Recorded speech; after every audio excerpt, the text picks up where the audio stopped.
दोस्तों, तो आप लोग कैसे हैं? आशा करते हैं सभी लोग अच्छे होंगे।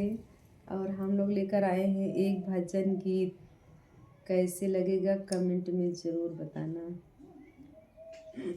और चैनल राम के भजनिया सुनाई द सखी हमका। राम के भजनिया सुनाई द सखी हमके।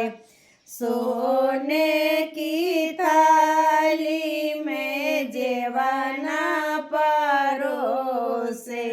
सोने की थाली में जेवना परोसे। राम के जेवनवा जे मैदा सखी हमका।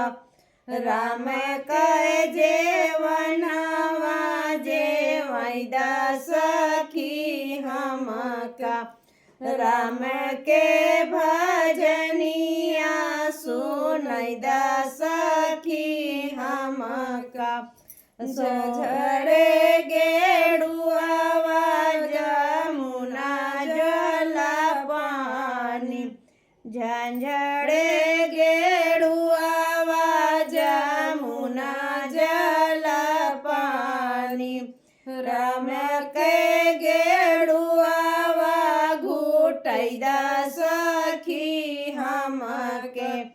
राम के गेड़ुआ घुटई द सखी हमका।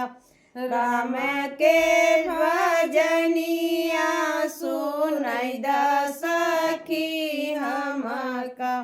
लाची लवंग रस बीरा जोड़ाए। लाची लवंग रस बीरा जोड़ाए। राम के बीरावा खिउचै द सखी हमका। राम का बीरावा कुचै द सखी हमका। राम के भजनिया सुनाई द सखी हमका। फूला लोरिया लोरी से जल गाए।